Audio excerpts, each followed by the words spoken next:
साल था 1948। दुनिया की सबसे ऊंची, सबसे ठंडी, सबसे खामोश जगह सियाचिन। ऐसे बर्फ में तैनात था एक जवान चंदन हर बोला। उम्र सिर्फ 13 साल, घर में पत्नी और 2 बेटियां जो हर रोज इंतजार करती थी। लेकिन 19 मई की रात अचानक पहाड़ टूट पड़ा, जिसमें 18 जवान बर्फ में ही दब गए। कुछ घंटे बाद रेस्क्यू हुआ, तब उसमें 13 शव मिले, लेकिन चंदन सिंह कहीं नहीं थे। न कोई निशान, न कोई आखिरी शब्द, सिर्फ बर्फ। जिसके बाद 38 साल इंतजार के बाद 2022 में जब ग्लेशियर पिघला तो बर्फ ने सच उगल दिया। लेकिन यह कहानी एक जवान की नहीं है, यह कहानी उस जंग की है जहाँ दुश्मन इंसान नहीं, ठंड है। सवाल यह नहीं है कि सियाचिन इतना खतरनाक क्यों है, सवाल यह है कि ऐसी जगह पर इंसान आखिर लड़ क्यों रहा है, और यह जंग शुरू ही कैसे हुई जहाँ कभी कोई रहना तक नहीं चाहता था।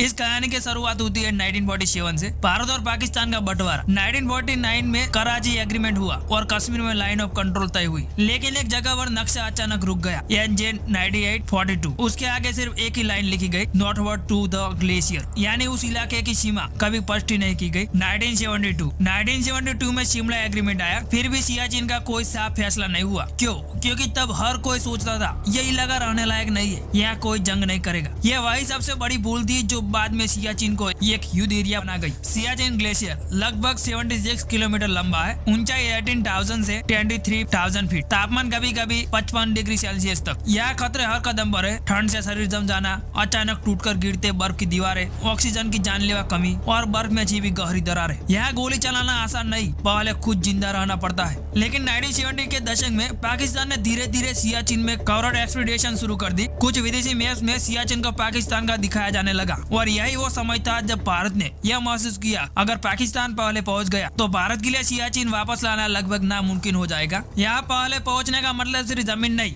ऊंचाई पर कब्जा था, और ऊंचाई ही सियासत की ताकत है। और फिर 13 अप्रैल 1984 को भारत ने ऑपरेशन मेघदूत शुरू किया। भारत ने हेलीकॉप्टर से बिलाफोंडला, सियाला जैसे खतरनाक जगहों पर अपने सैनिक उतारे। कोई सड़क नहीं, कोई बेस नहीं, सिर्फ बर्फ और मौत। सप्लाई भी हेलीकॉप्टर से आती थी, हर कदम पर कवरेज, एक गलत कदम और तुम हजारों फीट नीचे। यह युद्ध दुश्मन से कम, मौसम से ज्यादा था। भारत ने रणनीति ऊंचाइयों पर कब्जा कर लिया, लेकिन कीमत बेहद भारी थी। एक चौंकाने वाला सच यह है कि सियाचिन में हुई मौतों में लगभग 70% मौतें मौसम की वजह से हुई है। यहाँ मौत 3 रूपों में सामने आती है, ठंड से जमता शरीर, पहाड़ से टूटकर गिरती बर्फ, और साथ छीन लेने वाले ऑक्सीजन की कमी। तो सवाल उठता है, इतनी जाने, इतना पैसा क्यों? क्योंकि सियाचिन सिर्फ बर्फ नहीं है, यह चीन के बॉर्डर के बेहद पास है और बड़े पानी के स्रोतों को नियंत्रित करता है। यह पाकिस्तान चीन के बीच एक रणनीतिक दीवार है। अगर भारत यहाँ से हटता तो ऊंचाई दुश्मन के पास चली जाती, और पहाड़ों में ऊंचाई ही ताकत होती है। सैनिकों के खत आज भी मिलते हैं, यहाँ त्योहार भी बर्फ में मनते हैं। कई जवानों ने अपने साथियों को अवेलेंस में खोया। सबसे बड़ा डर दुश्मन नहीं, अगली सुबह जिंदा उठ पाओगे या नहीं। एक सैनिक ने कहा था, यह युद्ध पाकिस्तान से नहीं था, यह युद्ध खुद को हर दिन जिंदा रखने का था। बहुत लोग सोचते हैं कि सियाचिन सिर्फ भारत पाक की लड़ाई है, लेकिन सच यह है,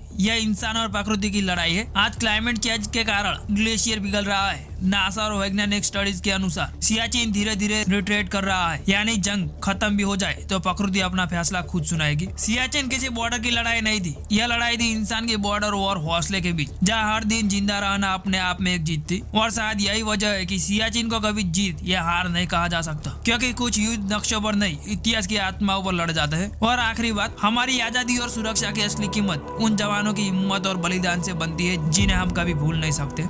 जय हिंद।